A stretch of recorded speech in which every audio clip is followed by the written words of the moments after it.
bienvenue dans la matrescence. Vous écoutez l'épisode 77 de la saison 3. Bonjour à tous et bonjour à toutes. La matrescence, c'est la contraction des mots maternité et adolescence pour expliquer la naissance d'une mère. Et si vous voulez en savoir plus, il suffit d'écouter le premier épisode. Dans ce podcast, on parle du postpartum, du 4e trimestre, de la joie d'être parent, mais de ses difficultés aussi. Bref, on parle de la vie. La matrescence met en avant des femmes et des hommes qui racontent, expliquent et donnent une autre définition à la parentalité. Je suis Clémentine Sarlat, la créatrice de ce podcast. Je suis journaliste de formation dans le sport, à la télé, rien à voir. Mais je suis aussi professeure diplômée de yoga pré et postnatal. Et puis surtout, je suis maman de 2 petites filles. Bonjour, je m'appelle Ella Maria Val et j'ai une petite sœur qui s'appelle Jasmine. Et j'ai 3 ans. Et bienvenue dans la matrescence. Au revoir. La matrescence transforme la vie des mères, des pères, mais surtout des familles dans leur ensemble, alors parlons-en. Ici, pas de tabou, je vous propose une conversation intime, remplie d'émotions et d'informations. Si vous aimez ce podcast, n'hésitez pas à vous abonner, à laisser un commentaire et le must à mettre 5 étoiles. Et puis surtout, partagez sur les réseaux sociaux. J'ai lancé mon site web, vous pouvez aller y faire un tour pour trouver des épisodes que vous n'avez jamais écoutés. Tout y est, clémentinesarlat.com. C'était il y a 2 ans, presque jour pour jour. Dans le premier épisode, j'expliquais la genèse du projet de la matrescence et je glissais le nom d'une personne que je rêvais d'interviewer, Michel Audin. Pour beaucoup, ce nom est inconnu, mais pour les autres, il évoque un grand monsieur qui a essayé toute sa carrière de faire changer les mentalités autour de la naissance. Michel Audin est d'abord chirurgien et c'est par ce biais qu'il tombe dans l'obstétrique. On en parle d'ailleurs dans l'épisode et de ses débuts dans les années 50. Oui, vous avez bien entendu, dans les années 50. Il dirige pendant de nombreuses années la maternité de Pithiviers à côté de Paris, précurseuse dans le respect des naissances et quand je dis les naissances, toutes les naissances césariennes incluses. Michel Audin a écrit une dizaine d'ouvrages autour de la mise au monde avec un prisme très scientifique, ce qui rend ses travaux extrêmement précieux. Dans l'épisode d'aujourd'hui, nous n'avons traité que de la moitié des questions que j'avais prévues. Je pense donc qu'il y aura un 2e volet. On y aborde des thèmes simples et pourtant essentiels. D'abord sa carrière, ensuite les conditions nécessaires pour qu'une naissance se passe bien, puis l'impact du microbiote sur les naissances ainsi que les hormones, que ce soit l'ocytocine et l'adrénaline et le stress. Et enfin, nous détaillons les différents types de césariennes que Michel Audin a identifiés au cours de sa carrière. Et c'est très important, vous verrez. Avant de commencer l'épisode, rappelez-vous quelque chose. Michel est un monsieur de 90 ans, il parle lentement et fait des digressions pour toujours revenir au sujet, mais ça je pense que c'est sa façon de faire depuis le début de sa carrière. Je vous souhaite une très bonne écoute, j'ai hâte d'avoir vos retours pour cet épisode.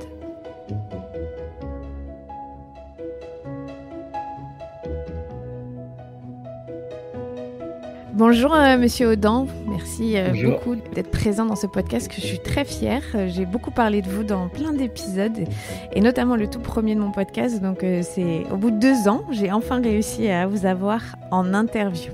Alors ma première question, vous êtes chirurgien à la base.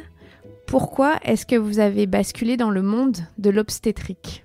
Oui, il y a une part de hasard. Étant à l'origine chirurgien, je suis maintenant connu comme gynécologue-accoucheur, c'est un peu par hasard. Alors, le fait, c'est que j'ai été éduqué comme chirurgien au cours des années 1950. Et c'était l'époque où on a introduit la nouvelle technique de césarienne. Ce qu'on appelle, pas besoin de mots précis. On a introduit une nouvelle technique de césarienne, plus sûre, qu'on pouvait faire sans hésiter. Et ce qui fait que et à l'époque, les gynécologues accoucheurs, la plupart, n'avaient pas de formation chirurgicale. Donc, ils disaient aux chirurgiens, pouvez-vous faire une césarienne ? Ça faisait partie de la chirurgie d'urgence. Et il se trouve qu'en 1958-1959, j'étais dans l'armée française pendant les événements d'Algérie, sur Citer, en tant que chirurgien, à l'hôpital de Tizi Ouzou en Kabylie. Et je faisais toute la chirurgie générale, surtout la chirurgie de guerre, mais tous les chirurgiens. Et j'ai appris là-bas, grâce aux chirurgiens local, privé, j'ai appris la nouvelle technique de césarienne, on appelle la césarienne segmentaire. Donc je connaissais bien la technique et je faisais l'obstétrique d'urgence aussi, en plus. À l'époque, on était des chirurgiens très généraux. Et il se trouve après, revenu à la vie civile, qu'en 1962, après un concours, j'ai été nommé chirurgien de l'hôpital de Pithiviers. Pithiviers, 1 heure de Paris. Et quand je suis arrivé à l'hôpital de Pithiviers, ce que je n'avais pas prévu, c'est qu'il n'y avait pas de médecin qui était titulaire du poste de gynécologue accoucheur. Disons que pour la maternité, il y avait 2 sages-femmes, et puis il n'y avait pas de médecin responsable de la maternité. Les sages-femmes, en fait, à l'époque, quand elles avaient des problèmes, elles appelaient le vieux chirurgien de la ville, qui ne connaissait pas les nouvelles techniques de césarienne, qui savait faire des forceps, qui faisait les vieilles techniques. Et quand elles ont appris que j'arrivais là, que j'avais été externe dans le passé chez M. Suzor, bien connu pour son forceps, etc., que je connaissais très bien les nouvelles techniques de césarienne, en pratique, quand elles avaient un problème, elles m'appelaient. Donc d'une façon qui n'était pas officielle, en réalité, je me suis occupé, en plus du service de chirurgie, je me suis occupé de cette petite maternité avec 200 accouchements par an. Voilà, ça s'est fait un peu par hasard. Et puis, ça m'a beaucoup intéressé, ça me changeait un petit peu de la chirurgie habituelle, ça me changeait, je bavardais avec les sages-femmes, on remettait tout en cause, elles me racontaient ce qu'elles avaient appris à l'école. Je m'intéressais beaucoup aux difficultés que certaines femmes de la campagne avaient à s'adapter à l'accouchement à l'hôpital, parce que c'était nouveau l'accouchement à l'hôpital, etc. Je me suis intéressé à l'environnement. Alors, je veux aller vite, mais c'est ainsi que petit à petit, on a presque tout remis en cause. Je ne jette pas dans l'ordre, mais par exemple, on a créé une salle de naissance comme à la maison. On pouvait oublier qu'on était à l'hôpital. On a invité à une certaine époque les femmes à venir chanter pendant qu'elles attendaient leur bébé, ce qui fait qu'elles connaissaient bien la maternité. Les sages-femmes, elles étaient chez elles à la maternité. Mais donc, on a fait beaucoup de choses. On a introduit beaucoup d'éléments qui changeaient l'environnement. Le résultat, je passe sur les détails. Un beau jour, on a acheté une piscine gonflable de jardin pour que les femmes puissent se mettre en état de relaxation pendant l'accouchement. Des tas de choses comme ça. Le résultat, c'est que ça s'est su, on en a parlé. Et puis, le résultat, c'est que quand je suis arrivé, il y avait 200 accouchements par an. Ça a augmenté, et on en est arrivé vers 1977, oui, je calcule, on est arrivé à 1000 naissances par an. C'est-à-dire que progressivement, on est passé de 200 à 1000 naissances par an. Je n'avais pas le temps de faire autre chose que de m'occuper de la maternité. Il me fallait un assistant pour la chirurgie. Et à partir de ce moment-là, en réalité, j'ai cessé de faire de la chirurgie générale. Donc voilà, il y a une grande part de hasard. Et donc j'étais un petit peu comme un outsider en obstétrique. Je n'étais pas un vrai obstétricien. Et c'est peut-être pourquoi je posais des questions que les autres ne posaient pas. Je réalisais l'importance de ce qui se passe au moment de la naissance, je le réalisais. Alors qu'à ce moment-là, être gynécologue accoucheur, souvent, on doit dire que ce n'était pas tellement glorieux, ce n'était pas une discipline médicale, mais prestigieuse, hein, comme la chirurgie, la cardiologie, des choses comme ça. Donc mais moi, j'ai réalisé à quel point ce qui se passait, c'était important. Et j'ai eu des anecdotes. Je vais donner une anecdote, parce que une façon de répondre à votre question, une question qui est très importante. C'est important d'être un outsider. Une façon de répondre à la question, c'est qu'une fois, je m'étais embarqué dans une gastrectomie, ça veut dire une opération pour enlever l'estomac, chez une vieille femme qui avait un cancer de l'estomac. J'accaparais le bloc opératoire, l'équipe opératoire, et une femme est arrivée à la maternité en travail. C'était un accouchement par le siège. Bon, tout s'est très bien passé. À l'époque, les sages-femmes n'avaient pas peur des sièges. tout s'est très très bien passé. Mais rétrospectivement, je me suis dit, mais qu'est-ce qui était vraiment très important dans ces situations?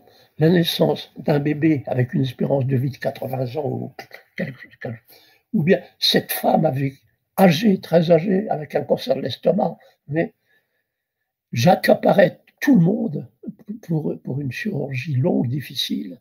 Et puis, pendant ce temps-là, il n'y avait personne éventuellement pour s'ouvrir un bébé. Donc, j'ai eu des anecdotes de ce genre parce que j'étais polyvalent, qui, à ce moment, me dit, mais ce qui se passe dans la maternité, c'est sérieux. C'est sans doute très important. Et de plus en plus, je me suis consacré à la naissance des bébés. Et j'ai eu l'assistance d'assistants, puis après un autre collègue pour m'occuper de la chirurgie. Donc voilà un résumé d'une vieille histoire, parce que j'étais à Pithiviers de 1962 à 1985, donc j'ai résumé une histoire qui s'est déroulée sur plusieurs décennies, bien entendu. Et maintenant, on me connaît comme gynécologue accoucheur. Il y a même beaucoup de gens qui ne savent pas que j'étais à l'origine chirurgien. Et vous savez, c'est drôle parce que j'ai dit que j'allais vous interviewer pour mon podcast et il y a des femmes qui me suivent qui m'ont dit, vous savez, mes parents, dans les années 80, elles sont allées exprès à Pithiviers pour que ce soit Michel Audin qui soit là pour l'accouchement. Donc, il y a des gens, je sais, qui se déplaçaient pour vous dans les années 80. Oui, dans les années 70 et 80. Le tournant, je peux vous dire le tournant. Ça s'est passé, je crois, en 1975. C'était une petite annonce dans Libération, Libé. On lisait beaucoup les petites annonces de Libé, elles étaient amusantes, elles étaient populaires. Et une femme a envoyé une annonce liée au fait que Frédéric Leboyer avait publié en 1974 son livre Pour une naissance sans violence et avait pris sa retraite en même temps. Il a publié son livre, il a pris sa retraite. Et alors il y avait une petite annonce pour Libération, cherche une maternité chouette en relation avec les idées de Leboyer. Et l'éditeur de Libé a répondu, va faire un tour à Pithiviers et tiens-nous au courant. C'est ça. Et il y a eu des choses comme ça, et ça a été la boule de neige. Et on a reçu des gens de partout, et c'est ainsi qu'on est passé à 1000 naissances par an de façon régulière, de 1977 à 1985. Donc voilà une réponse à votre question. C'est une grande part de hasard, de peut-être profiter du hasard aussi. C'est vrai. Alors, ça fait plus de 60 ans que vous vous occupez des naissances. Avec votre expérience aujourd'hui... Oui, la première fois, c'était en 1953, quand j'ai été externe en obstétrique chez M. Suzor. J'étais externe, c'est-à-dire étudiant en médecine, il a des responsabilités mineures. Donc, j'ai eu mes premiers contacts avec l'obstétrique en 1953. Et je suis encore mêlé à l'obstétrique. C'est-à-dire que j'ai une vision de l'histoire de l'obstétrique. C'est ça. Depuis les derniers 70 ans, en quelque sorte. Donc, ma question, c'est, avec cette immense expérience que vous avez, est-ce que vous pouvez nous dire les conditions qu'il faut pour qu'une naissance se passe bien? Oui. Ce qu'il faut, c'est comprendre ce qui caractérise l'être humain. Nous parlons de la naissance des humains. Les êtres humains sont très différents de tous les autres mammifères. Pour une raison, c'est qu'ils ont développé à l'extrême cette partie du cerveau qu'on peut appeler le nouveau cerveau. Le terme technique, c'est le néocortex. Le néocortex, il n'est développé à l'extrême que dans l'espèce humaine. Eh bien, il se trouve, le néocortex, c'est ce qui nous rend difficile des autres mammifères. Pourquoi, en ce moment, pouvons-nous communiquer avec vous qui êtes à Bordeaux et moi qui suis à Londres? C'est parce qu'il y a des êtres humains avec un énorme néocortex qui ont été capables d'imaginer la communication par l'Internet. Il n'y a que des humains qui peuvent faire des choses comme ça. Alors, le cerveau, l'énorme cerveau humain, jusqu'à présent, on le présentait plutôt comme un outil au service de fonctions physiologiques vitales, renseignant sur l'espace, le temps, facilitant la communication. Donc voilà comment on voyait le nouveau cerveau jusqu'à présent. Et voilà que soudain, grâce au développement rapide de la neurophysiologie, on s'aperçoit que ce n'est pas si simple que ça. On s'aperçoit que dans certaines situations, au cours de certains événements physiologiques, au contraire, ce nouveau cerveau, ce néocortex, ce cerveau qui nous permet de faire des mathématiques, etc., ce nouveau cerveau peut gêner, peut inhiber des fonctions physiologiques, peut les gêner. Et donc c'est quelque chose qu'on ne réalisait pas jusqu'à une date récente. C'est ce qu'on appelle c'est le concept d'inhibition néocorticale. Comment, dans l'espèce humaine, certaines fonctions physiologiques peuvent être gênées quand les néocortex, le nouveau cerveau, travaillent trop fort. Alors ça, c'est essentiel aujourd'hui pour induire un tournant dans notre compréhension de la physiologie de l'accouchement et des besoins de base d'une femme qui accouche. Jusqu'à une date récente, les gens qui s'intéressaient au processus de l'accouchement dans les livres, etc., jusqu'à présent, ils ne parlaient que des problèmes mécaniques. Ils voulaient savoir pourquoi l'accouchement est difficile dans l'espèce humaine. Oh, ils disaient, regardez les dimensions du squelette de la mère, regardez les dimensions de la tête du bébé, l'accouchement dans l'espèce humaine est difficile pour des raisons mécaniques, morphologiques. C'est difficile, ils montraient des dessins, etc. Pas besoin d'en dire plus. Ça n'a pas besoin d'en dire plus, puisqu'on ne peut pas changer la dimension, le squelette de la mère quand elle attend un bébé. Il n'y a pas besoin d'en savoir, on ne peut rien faire en quelque sorte, c'est mécanique. C'est difficile dans la chimie, donc c'est mécanique. On partait d'une mauvaise question. Aujourd'hui, à une époque où nous sommes constamment dans des situations sans précédent, il faut nous entraîner à formuler des questions nouvelles, à bien les formuler, à bien les poser. Je dois dire que c'est le sujet d'un livre dont j'ai la couverture en anglais ici, mais il est publié aussi en français. En français, il s'appelle Quel avenir pour Homo? Qu'est-ce qui est important dans ce livre? C'est le point d'interrogation sur la couverture. Il faut apprendre à bien poser des questions. On se trompe parce qu'on pose mal des questions. Et en ce qui concerne l'accouchement, la question qu'il faut poser, c'est pas pourquoi l'accouchement est difficile dans l'espèce humaine. La question qu'il faut poser, c'est pourquoi, occasionnellement, il y a des femmes qui accouchent rapidement et facilement.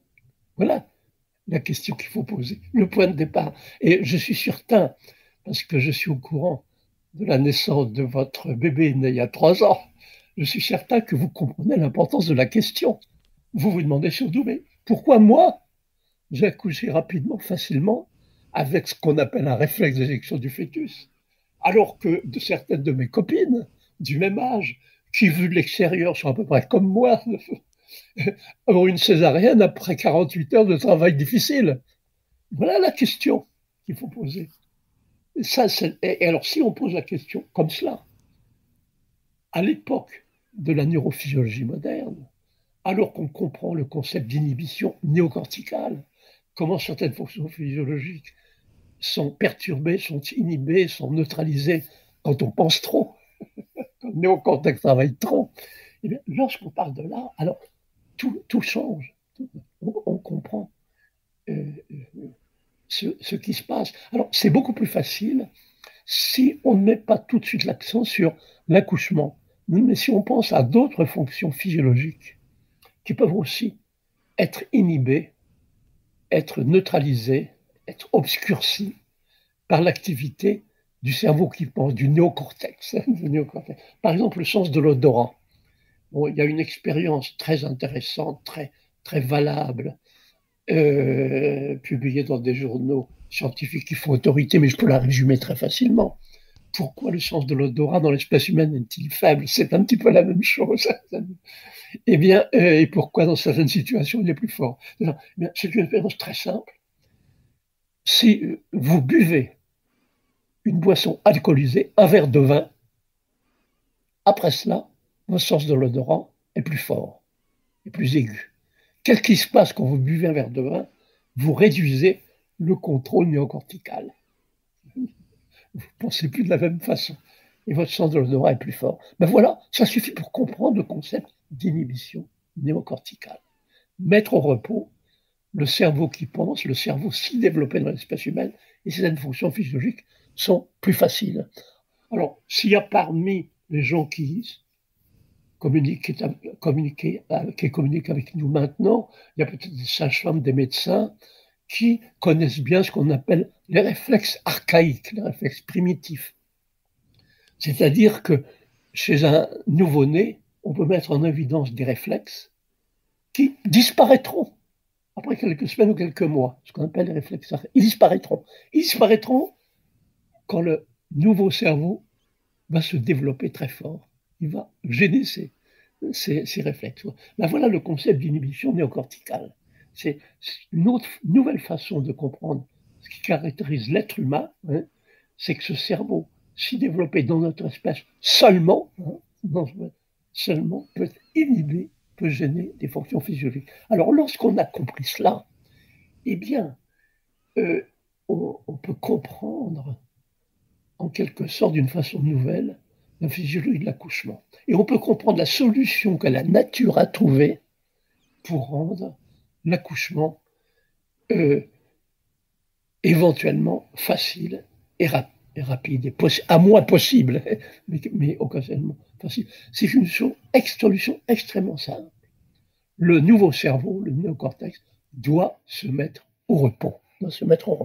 Et je suis persuadé que même dans les années 2020, il y en a encore parmi les gens qui sont en contact avec nous, il y en a plus beaucoup qui savent, je sais que vous le comprenez, il y en a d'autres qui ne le savent pas encore, que quand vous êtes en travail, que vous accouchez facilement, rapidement, il y a un moment où vous vous coupez du monde, vous vous intéressez plus à ce qui se passe autour, vous oubliez ce que vous avez lu dans les livres, vos plans, vos projets, etc., etc. Vous vous comportez d'une façon qui quelquefois est bizarre, bizarre de la part d'une femme civilisée, criée, jurée, etc. Des faits que souvent on ne note pas, et que même des femmes en travail n'ont pas remarqué, elles s'en souviennent plus après. Quelquefois, elles perçoivent des odeurs, les femmes en travail, que les autres ne perçoivent pas. C'est un très bon signe de réduction de l'activité néocorticale. Et puis, ces femmes-là, quand elles sont sur une autre planète comme ça, elles peuvent se retrouver dans des positions bizarres, primitives. Je sais que quand votre bébé est venu, vous vous êtes mis à quatre pattes, comme les mammifères, visiblement. Je sais que vous avez accouché avec un néocortex au repos, c'est ça.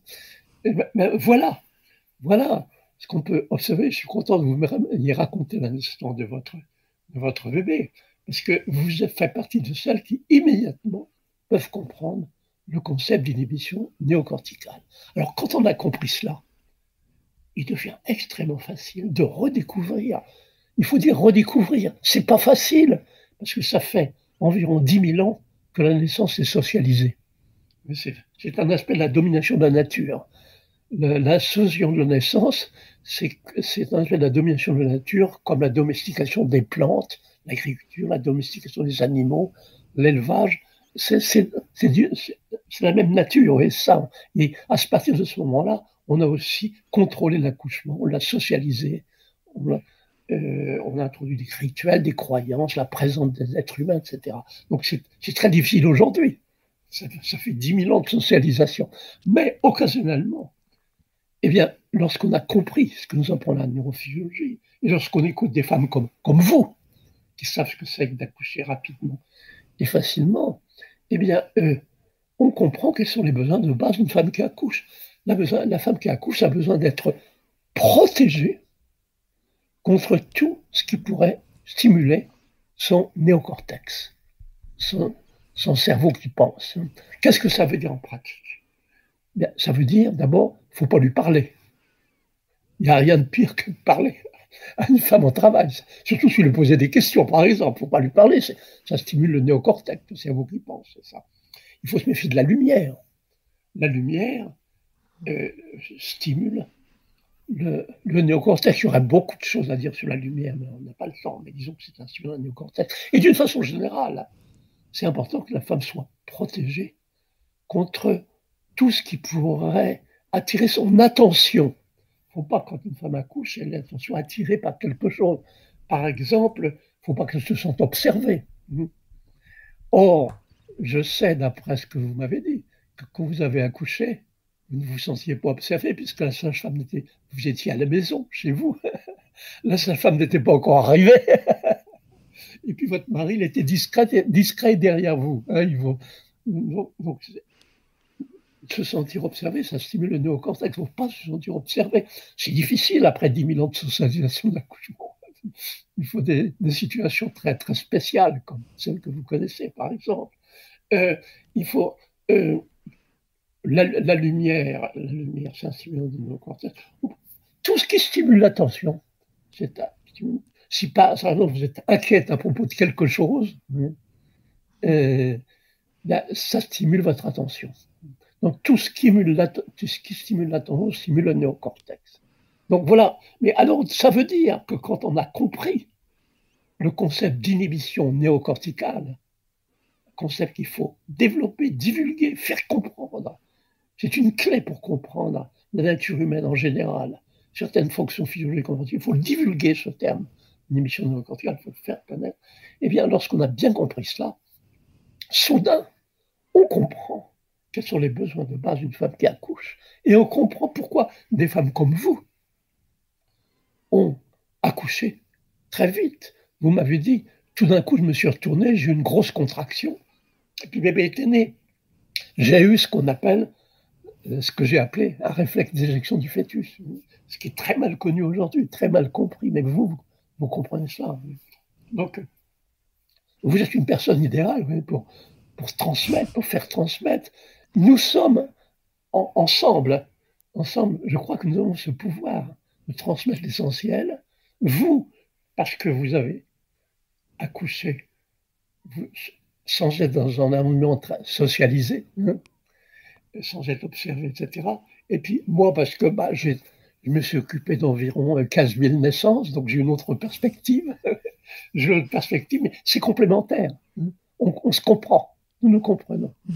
Alors que je suis persuadé que vous avez parfois des difficultés à vous comprendre avec des collègues, avec des amis qui ont eu besoin d'intervention médicale, après de longues heures, etc., qui ne peuvent pas très bien comprendre. Vous n'êtes pas tout à fait sur la même longueur d'onde, parce que ce n'est pas du jour au lendemain qu'on peut mettre à l'épreuve des milliers d'années de conditionnement culturel. Il faut changer le vocabulaire. Pensez qu'aujourd'hui, quand on parle d'accouchement, dans les livres, par exemple, les mots-clés concernent toujours une autre personne que les 2 acteurs obligatoires pendant un accouchement. Quand vous avez accouché, quels étaient les 2 acteurs obligatoires? C'était vous et le bébé. C'est vous qui étiez dans des états hormonaux. C'était vous les 2 acteurs obligatoires. Regardez les livres. Quels sont les acteurs dont on parle? Eh bien, regardez le vocabulaire. Vous voyez des mots comme aider, contrôler, guider. Dans la langue internationale, qui est l'anglais. Coaching, ça veut dire que vous avez un expert qui vous guide. C'est intéressant parce que c'est un livre écrit par un gourou d'accouchement naturel dans la deuxième moitié du XXe siècle. Or, dans les milieux de naissance naturelle, on n'a rien compris jusqu'à une date récente, où la plupart des gens n'ont rien compris à la physiologie de l'accouchement. Ils n'utiliseraient pas le mot coach. Certainement pas. Oui. Et puis, vous voyez par exemple l'association du mot méthode et du mot naturel. C'est 2 mots qui sont incompatibles. Quand il y a une méthode, c'est pas naturel. Oui, c'est ça. Et ça, c'est écrit par un gourou d'accouchement naturel. C'est pour vous dire que l'incompréhension de la physiologie de l'accouchement, elle est culturelle. Elle est culturelle. C'est pour ça que c'est si difficile.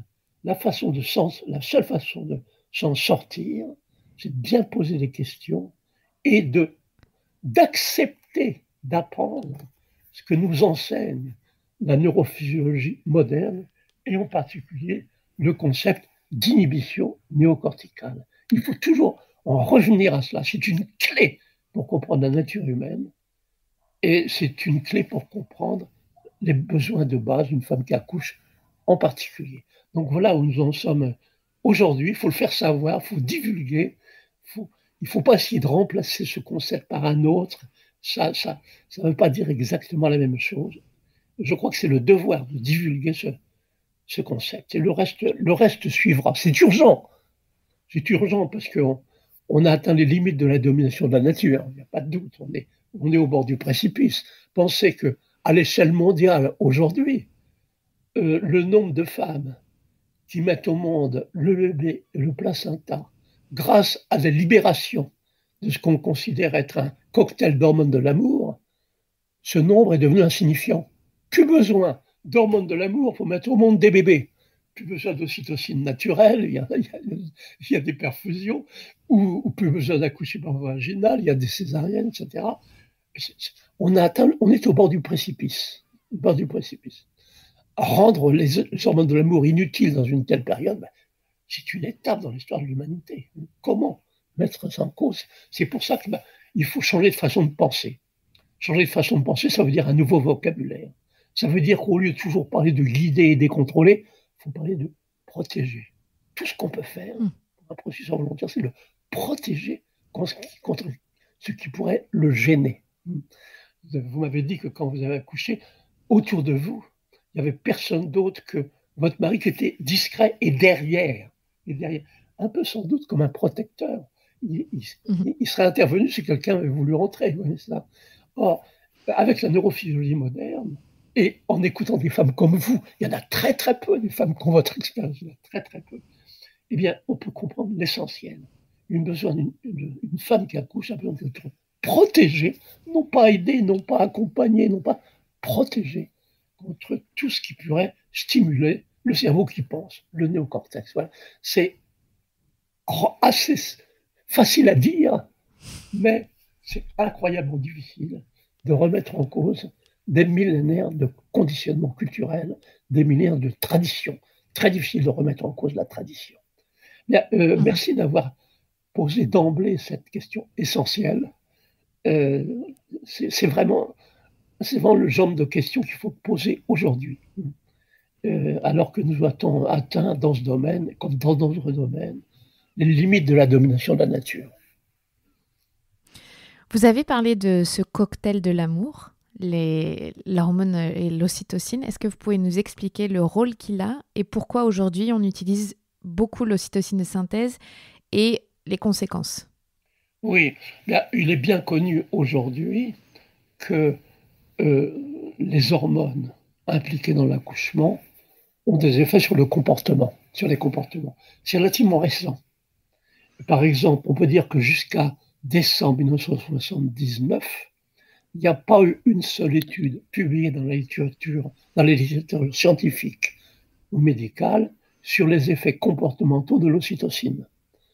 On connaissait l'ocytocine pour ses effets mécaniques. Contracter l'utérus pour l'accouchement, d'ailleurs, ocytocine, ça veut dire accouchement rapide en grec. Contracter l'utérus pour l'accouchement et la délivrance du placenta, bien entendu. Contracter des cellules du sein pour le réflexe d'éjection du lait, c'est mécanique. Il y a besoin d'ocytocine pour le réflexe d'éjection du lait. Pour le réflexe d'éjection du sperme, donc, on connaissait les effets mécaniques de l'ocytocine depuis le début du XXe siècle. Début du XXe siècle. Mais il a fallu être 1979 pour le premier article sur les effets comportementaux de l'ocytocine, que ça induisait un comportement maternel, mais qui n'agit pas isolément. L'ocytocine, elle est associée à la prolactine. La prolactine, bien connue pour la sécrétion du lait, mais la prolactine qui est aussi une hormone du maternage. Alors, ocytocine, hormone de l'amour, liée à l'hormone du maternage. Ça veut dire amour pour bébé. Il y a les endorphines. Les opiacés mettent dans un état particulier, particulier, dans une façon d'être, une particularité émotionnelle particulière. Donc, en fait, une femme qui accouche est censée libérer un cocktail d'hormones de l'amour. Tout le monde maintenant connaît bien l'ocytocine, mais il faut réaliser que c'est un cocktail d'hormones de l'amour. Eh bien, la plupart des femmes aujourd'hui, dans le monde, parce que la plupart des femmes partout dans le monde, parce que la perfusion d'ocytocine, ça ne coûte pas cher. C'est très utilisé dans les pays en voie de développement aussi. Donc c'est pourquoi c'est un problème mondial. C'est pas un problème à l'échelle de l'Europe occidentale ou de l'Amérique du Nord. C'est mondial. Eh bien, à l'échelle mondiale, il n'y a plus besoin, ou de moins en moins besoin, d'hormones de l'amour pour mettre au monde des bébés. Quel tournant dans l'histoire de l'humanité! Pouvez-vous imaginer un sujet plus sérieux? Il faut le dire, il faut le répéter. Il ne s'agit pas d'opinion. On est dans une situation nouvelle. La pire des choses, c'est d'avoir des opinions, des théories, des idées. Il faut analyser la situation nouvelle. C'est comme ça. Aujourd'hui, les femmes ne comptent plus sur leurs hormones de l'amour pour mettre au monde des bébés. Aujourd'hui, on sait que le cocktail libéré par les femmes qui accouchent a des effets sur le comportement. Les femmes n'en ont plus besoin. C'est comme ça. À partir de là, il faut se poser des questions. Est-ce qu'on peut redécouvrir des façons de rendre l'accouchement facile possible? Est-ce qu'on peut redécouvrir ça? Voilà. Il faut toujours, ça c'est le sens de ce livre, avec ce qui est important dans ce livre, c'est la couverture, c'est la point d'interrogation. C'est que sur n'importe quel sujet, aujourd'hui, nous sommes dans des situations nouvelles. On peut parler de l'évolution des climats, on peut parler de la pollution des océans, on peut parler de plastique, on peut parler de n'importe quoi. Nous sommes dans des situations sans précédent. Nous pouvons parler des maladies à virus, nous pouvons parler des maladies allergiques, etc. Nous sommes toujours dans des situations sans précédent. Qu'est-ce qu'il faut faire? Reformuler les questions. Il ne faut pas dire poser les questions, les formuler. Ça veut dire bien les poser. Voilà aujourd'hui la phase de l'histoire dans laquelle se trouve l'humanité. Apprendre à bien formuler des questions. C'est un métier de journaliste. C'est ça. Constamment, j'essaie de réintroduire le mot question. Vous avez parlé dans une conférence à laquelle j'ai assisté à Bordeaux il y a 2 ans et demi du rôle du microbiote et du microbiome au moment de naître. Est-ce que vous pouvez nous expliquer l'importance cruciale qu'ont les microbes parce qu'on a une très forte croyance dans notre monde moderne que le microbe c'est sale, alors que dans la naissance c'est un rôle clé. Oui, alors ça c'est une question d'actualité. Et là encore, il suffit de prendre comme point de départ ce qu'on sait, la situation sans précédent, on peut dire, et ensuite on posera les questions. On peut dire qu'en ce qui concerne l'environnement microbien à la naissance, il y a eu une véritable révolution en moins d'un siècle. S'il y a eu une grande révolution dans l'histoire de l'accouchement chez les humains, eh bien, elle s'est située en moins d'un siècle dans le domaine bactériologique, qui est un domaine important puisque le monde microbien a pour rôle d'interagir avec le système immunitaire, de développer le système immunitaire, etc. Alors, résumons ce qui s'est passé. Toujours, on part de la situation sans précédent. Il y a un siècle, on peut dire qu'en règle générale, les femmes mettaient au monde leur bébé là où elles vivaient, c'est-à-dire chez elles. C'est-à-dire qu'on peut dire, il ne s'agit pas d'opinion, que pratiquement toutes les femmes, ou presque toutes les femmes, mettaient au monde leur bébé au milieu d'une grande diversité de microbes familiers. Il y a un siècle, c'était comme ça. Elles mettaient au monde leur bébé parmi une grande diversité de microbes familiers. Familiers, ça veut dire amicaux.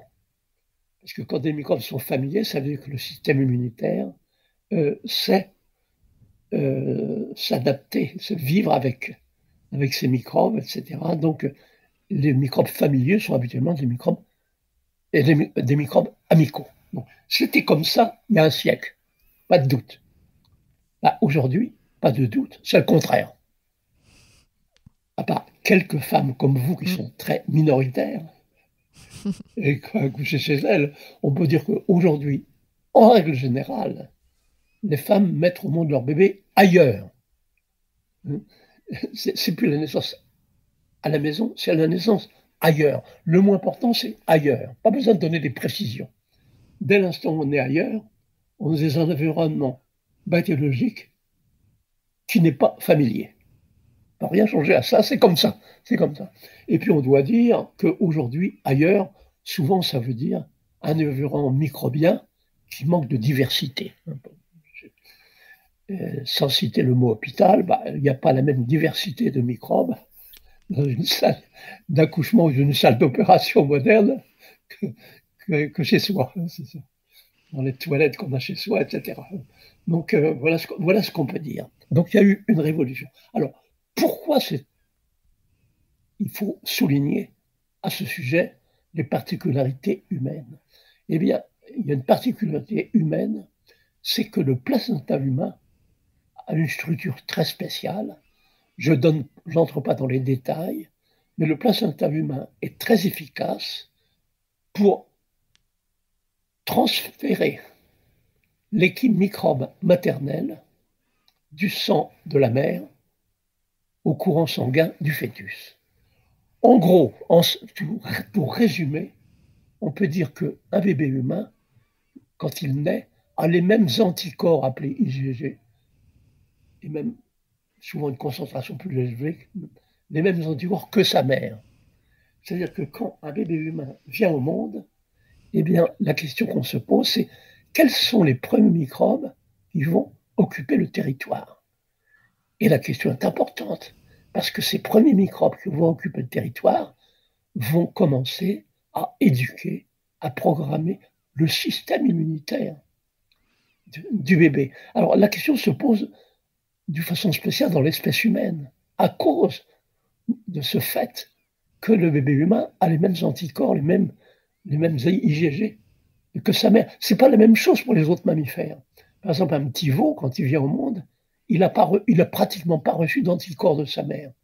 Lui, il a des priorités. C'est l'accès immédiat, rapide, facile à la mamelle. Il a besoin du colostrum pour survivre. Il a besoin du colostrum pour survivre. Donc c'est une priorité chez l'être humain, même si le colostrum, c'est-à-dire ce le bébé peut trouver dans le sein dès la naissance, même si le colostrum est utile, précieux, en réalité, il n'est pas vital. On en a la preuve, puisque depuis 10 000 ans, dans toutes les sociétés, il y avait des croyances et des rituels qui retardaient l'initiation de l'allaitement, jusqu'à 2 ou 3 jours, etc. Donc, on a la preuve que dans l'espèce humaine, le colostrum précoce, même s'il est précieux, il n'est pas vital. Dans l'espèce humaine, la préoccupation est différente. Quels sont les premiers microbes qui vont occuper le territoire? Alors, jusqu'à une date récente, c'était des microbes amicaux, familiers, transmis, familiers et amicaux pour la mère. Aujourd'hui, c'est différent. Ça veut dire que le système immunitaire des êtres humains modernes n'est plus éduqué, n'est plus programmé de la même façon. La santé ne se construit plus de la même façon. Alors là, c'est encore un sujet énorme. On a parlé de l'amour, qui est important, mais parler de la façon dont se construit le système immunitaire, c'est parler de comment se développe la santé. C'est ça qui change, la santé. Pas besoin de non-discours et de discussions pour dire qu'aujourd'hui, le système immunitaire des êtres humains n'est plus éduqué, programmé par une grande diversité de microbes amicaux. C'est le contraire. Alors, ça, ce sont des faits, c'est comme ça. À partir de là, comme toujours, il faut poser des questions. Alors, est-ce que c'est une façon d'expliquer que certaines conditions pathologiques, comme les maladies allergiques, comme dans l'asthme, comme les maladies auto-immunes, comme par exemple le diabète de type 1, comme les maladies à virus, est-ce que la prévalence de ces maladies Donc, dans quelle mesure la prévalence accrue de ces maladies dans notre société est liée à la façon de naître? Voilà une question qu'il faut poser. J'ai parlé des maladies à virus parce que une maladie à virus peut être présentée comme une maladie du système immunitaire. Donc, aujourd'hui, où on parle tant d'une maladie à virus, où on se demande comment manipuler le système immunitaire des humains pour s'adapter à la situation, il faudra se demander d'abord, mais comment se développe le système immunitaire des êtres humains? Il faudrait partir de là. On ne pose pas la question. Non, il va falloir très vite poser la question. On a besoin d'une nouvelle génération d'études épidémiologiques qui exploreront des corrélations possibles entre certaines maladies de plus en plus fréquentes, comme les maladies allergiques, les maladies auto-immunes, les maladies virales, et le lieu de naissance. Voilà de ce dont on a besoin. Jusqu'ici, il n'y en a pas de telles études. Il y a eu quelques études épidémiologiques. Il y en a eu, surtout sur les maladies allergiques, les maladies auto-immunes aussi. Il y en a eu, mais les chercheurs ont comparé la naissance à l'hôpital avec la naissance à l'hôpital. Les différentes façons de naître à l'hôpital, c'est ça. Mais de quoi a-t-on besoin? C'est d'opposer la naissance à la maison avec la naissance ailleurs. Sur un plan bactériologique, quand on s'intéresse à la façon de développer, pour les humains, de développer leur santé, mettre au monde santé, comment classer les différentes façons de naître? Il y a la naissance à la maison et la naissance ailleurs. Impossible de remplacer le vivant bactériologique que vous avez à la maison. Alors, c'est extrêmement sérieux. Et ça veut dire que si le jour où les épidémiologistes prendront conscience de cela, commenceront à se demander dans quelle mesure toutes ces maladies dont la prévalence augmente ont des facteurs de risque dans la période de la naissance, il est possible qu'on se trouve obligé de démarginaliser la naissance à la maison. Jusqu'ici, il y a des discussions stériles, puisqu'on ne peut pas comparer les deux, puisqu'il faudrait faire des études qu'on appelle randomisées contrôlées, comparer des groupes séparés au hasard, mais en réalité, les femmes qui accouchent à la maison, elles ont fait un choix. Et on ne peut pas tirer de conclusions de groupes auto-sélectionnés. Donc, il est possible que dans l'avenir, par des méthodes épidémiologiques sérieuses, eh bien, on puisse soudain offrir des raisons très nouvelles de démarginaliser la naissance à la maison. Faire comprendre que la santé, l'organisation de la santé est en jeu. Alors pour l'instant, ce serait très difficile à cause de l'incompréhension culturelle de la physiologie de l'accouchement. Mais le jour où on aura compris qu'il est important, dans la mesure du possible, de désocialiser l'accouchement, dans la mesure où on aura compris un concept comme le concept d'inhibition néocorticale, etc., et qu'en même temps, on aura compris comment se construit le système immunitaire, lorsqu'on aura tout cela à notre disposition, on peut entrevoir une époque où ce deviendra un sujet essentiel que de se demander comment démarginaliser la naissance à la maison. Donc voilà, c'est beaucoup de questions nouvelles, inspirées par des situations sans précédent. Alors, quel que soit le sujet aujourd'hui, finalement, on conclut toujours de la même façon. Nous sommes dans des situations radicalement nouvelles. Quelles questions nouvelles faut-il formuler? Comment faut-il formuler les questions pour s'adapter à cela? Voilà où nous en sommes. Bien, continuons à parler. J'aimerais aussi qu'on parle de naissances qui se font par césarienne, parce que là, on a beaucoup parlé de la naissance à la maison ou physiologique, mais ça concerne très peu de personnes, vous l'avez dit. En revanche, la césarienne, dans le monde aujourd'hui, dans nos sociétés, ça concerne beaucoup de monde. Et vous faites des distinctions très intéressantes entre les césariennes en travail ou les césariennes avant travail et les césariennes d'urgence. Est-ce que vous pouvez nous expliquer tout ce sur quoi vous avez fait des recherches? Votre question est d'une importance très grande et c'est évident, c'est évident.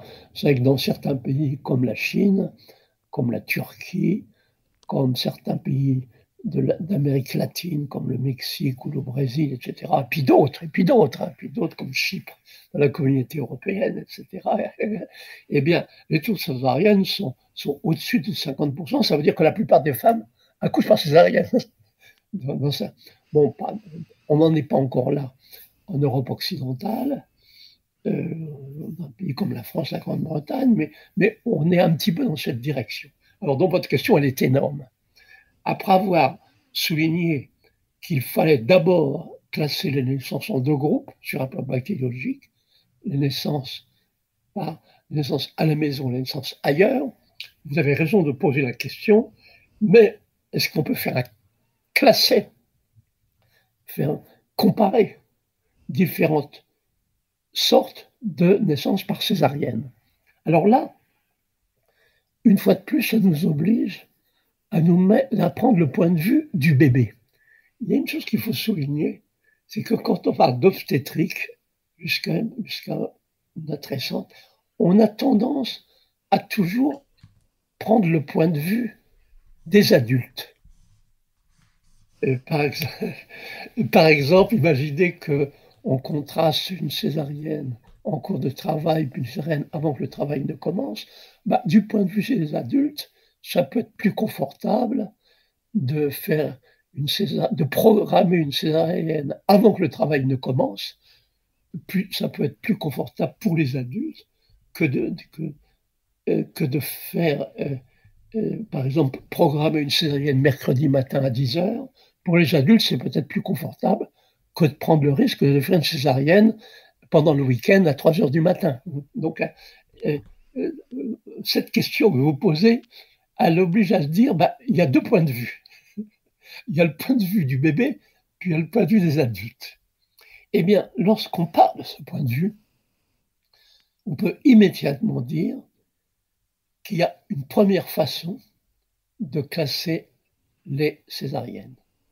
Il y a les césariennes avant que le travail ne commence, et il y a les césariennes après l'initiation du travail. Il y a les césariennes sans travail et les césariennes avec travail. Alors, pour bien comprendre cela, il faut se mettre dans le contexte scientifique d'aujourd'hui. C'est que aujourd'hui, constamment, nous devons assimiler de nouvelles façons de penser. Tout à l'heure, on a parlé des microbes. On a parlé des nouveau-nés humains qui ont besoin de microbes familiers amicaux pour développer leur système immunitaire. C'est une nouvelle façon de penser. Jusqu'à une date récente, les microbes, c'était des ennemis. Il fallait éviter tous les microbes. Soudain, dire que le nouveau-né a besoin de microbes, on change de façon de penser. C'est un petit peu la même chose pour votre question sur les césariennes. C'est qu'il faut changer de façon de penser. Il faut réaliser ce qu'on apprend de disciplines scientifiques émergentes, c'est que nous avons besoin, dans certaines situations, nous avons besoin de stress. Jusqu'à présent, le stress, les situations stressantes, étaient associées à des connotations négatives. On voulait éviter les stress. Oh, c'est stressant, éviter les stress, connotations négatives, etc., etc. Soudain, eh bien, on apprend des physiologistes qu'on a besoin de stress. Il y a des physiologistes qui étudient maintenant la privation en stress. Parler de privation en stress, c'est une autre façon de penser. C'est comme parler de la privation en microbes. Il faut changer de façon de penser. On entre dans un autre monde. Eh bien, aujourd'hui, les physiologistes nous disent, mais on a besoin, dans beaucoup de situations, d'hormones de stress. Elles jouent des rôles multiples, les hormones de stress. Il ne faut pas voir ça de façon négative. Il faut les étudier dans une perspective nouvelle. Eh bien, il se trouve que lorsqu'on a pour prône les spécialistes, les scientifiques, les neurophysiologistes, s'interrogent sur la privation en stress, il faut souligner que dans notre monde, nous avons à notre disposition une situation quasi expérimentale, nouvelle, expérimentale, pour étudier les effets possibles de la privation en stress. C'est la césarienne effectuée avant que le travail ne commence. Quand on fait une césarienne avant que le travail ne commence, le bébé n'est pas exposé, là je parle au point de vue du bébé, le bébé n'est pas exposé aux hormones de stress maternelles et fétales. Alors c'est bien compris, surtout pour la maturation du système respiratoire, il est bien connu que les hormones de stress maternelles, les corticostéroïdes maternels, jouent un rôle important dans la maturation des poumons du bébé. On le sait très bien, puisque depuis un certain temps, quand une femme accouche,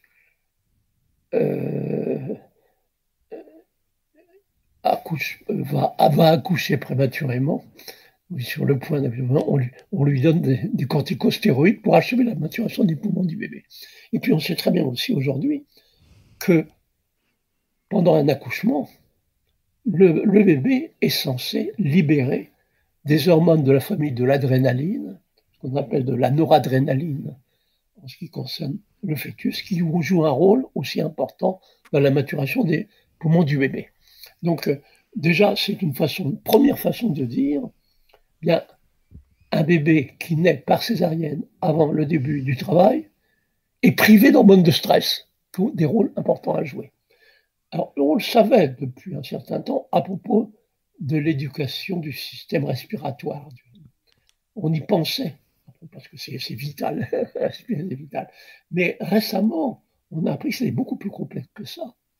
Il y a beaucoup d'autres fonctions physiologiques qui atteignent leur maturité au moment de la naissance grâce aux effets des hormones de stress.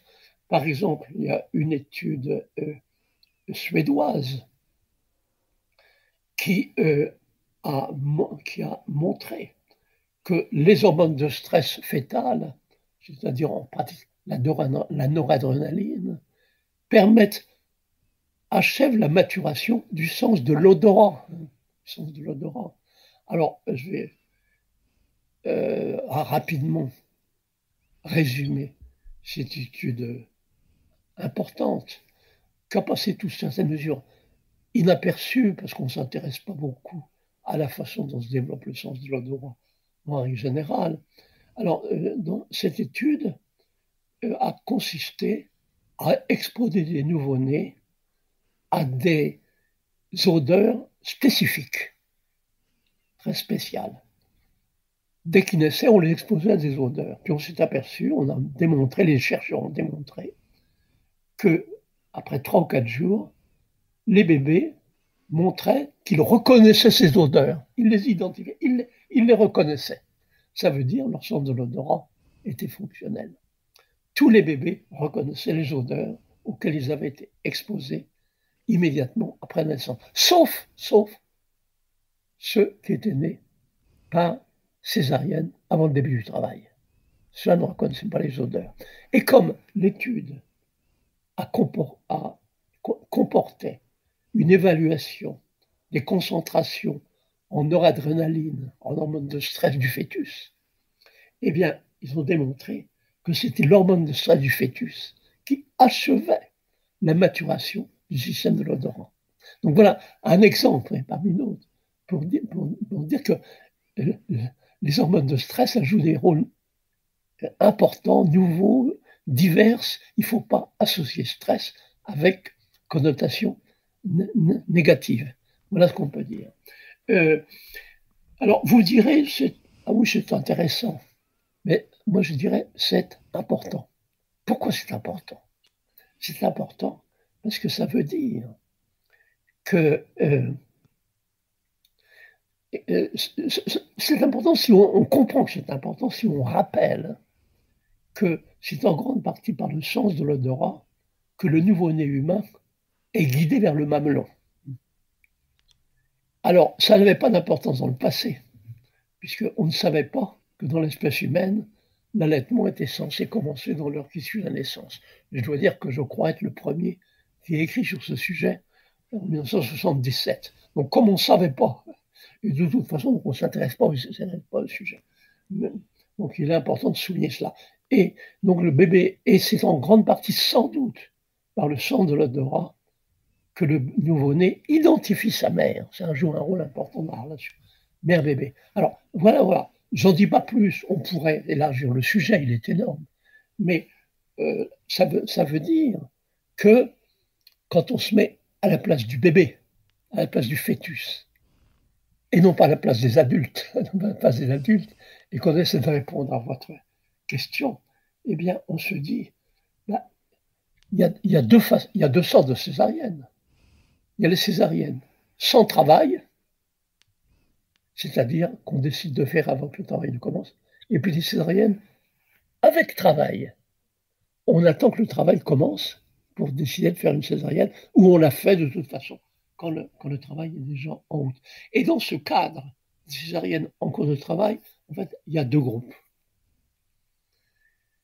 Il y a les césariennes en catastrophe, en grande urgence, quand le bébé déjà a des signes de souffrance.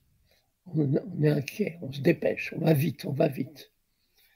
Et puis, il y a les césariennes en cours de travail sans urgence. On se dit, la façon dont ça a démarré, etc., probablement, il est préférable de faire une césarienne maintenant plutôt que de prendre le risque de 10 heures d'exposition à l'ocytocine synthétique, ce qu'on appelle le syntocinon en France, autre aspect de l'assistance pharmacologique, les péridurales, peut-être un forceps difficile à la fin, ou une ventouse, ou une césarienne en catastrophe, peut-être faut-il éviter cela. Alors, quand on s'aperçoit qu'il y a plusieurs façons de classer les césariennes, et que parmi les césariennes en cours de travail, il y a deux sortes. Et pour le bébé, quand on se met à la place du bébé, la césarienne idéale, c'est la césarienne en cours de travail sans urgence. On décide la césarienne avant que ça devienne qu'on soit trop inquiet en quelque sorte, c'est ça. Donc ça, c'est la césarienne en cours de travail sans urgence. Donc voilà où nous en sommes aujourd'hui. Et on doit dire que quand une césarienne est effectuée en cours de travail sans urgence, habituellement, le bébé va très bien, il respire bien, il est bien rose et il trouve le sein facilement. Le début de l'allaitement se fait facilement. La situation qui va de pair avec un début d'allaitement particulièrement difficile, c'est plus difficile que les autres, statistiquement parlant, oublions les cas particuliers. C'est la césarienne avant le début du travail, sans travail. Ça, c'est de toute évidence, c'est associé avec des difficultés d'allaitement. Donc voilà, tout à l'heure, on a contrasté la césarienne à la maison, l'accouchement à la maison et l'accouchement ailleurs. Eh bien, en ce qui concerne les césariennes, il y a trois sortes. Il y a les césariennes sans travail, celles qu'il faut éviter autant que possible. La césarienne en catastrophe de travail, qu'il faut éviter dans la mesure du possible. Elles sont faites dans de mauvaises conditions. Les bébés ont souvent des problèmes. Et le type idéal de césarienne, c'est la césarienne en cours de travail sans urgence. Donc dans le contexte moderne, on remet tout en cause en termes de façon de claffer les naissances. Alors que jusqu'à présent, on se contentait de contraster d'abord voie vaginale et césarienne. Et du coup, c'est intéressant parce que ça veut dire que quand on a un bébé qui se présente en siège, par exemple, il y a dans certaines maternités, on n'autorise pas la voie vaginale, donc on prévoit une césarienne. Et au final, ce que devraient faire les gynécologues obstétriciens ou obstétriciennes, c'est de dire on vous prévoit une césarienne, mais à partir du moment où vous avez commencé votre travail. Ce serait la meilleure façon. Alors moi, c'est une étude que j'avais déjà, vous voyez, en milieu hospitalier, quand j'étais à Pithiviers.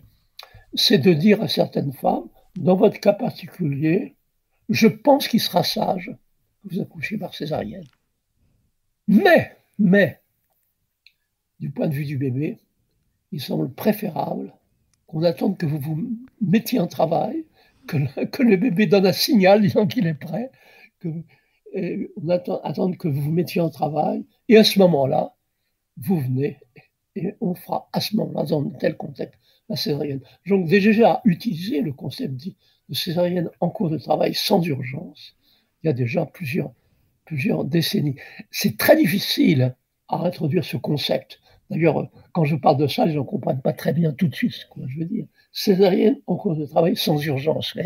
C'est apparemment facile à comprendre, mais on l'évite ce terme. Ça ne convient pas aux adultes, pas seulement aux professionnels, mais même souvent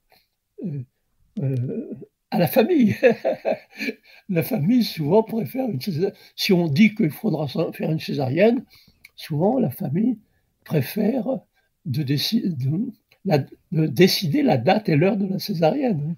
Alors que si on demandait au bébé, qu'est-ce qu'il dirait le bébé? Et moi, j'ai parlé au nom du bébé. C'est ce que j'ai fait déjà dans le passé, assez souvent, j'ai été appelé au milieu de la nuit par la sage-femme de garde qui me disait, il y a une femme au travail, je suis un peu pessimiste, ça n'avance pas, j'ai l'impression que ça va traîner, je ne sais pas s'il faut commencer à agir ou non, etc. Alors dans cette situation, eh bien, je me disais, qui peut prendre la décision? Ce qu'on va faire maintenant. Eh bien, qui peut prendre la décision? C'est difficile pour les professionnels de prendre une décision. C'est difficile, on ne peut pas prendre en considération ce que dit une femme au travail qui est sur une autre planète, qui dit n'importe quoi. Il y a des femmes au travail qui disent des choses insensées qu'on ne peut pas prendre en considération. Et je me disais, eh bien, si j'étais le bébé, d'ailleurs, c'est le titre d'un article que j'ai écrit pour un journal américain pour sage-femme. C'est If I were the baby.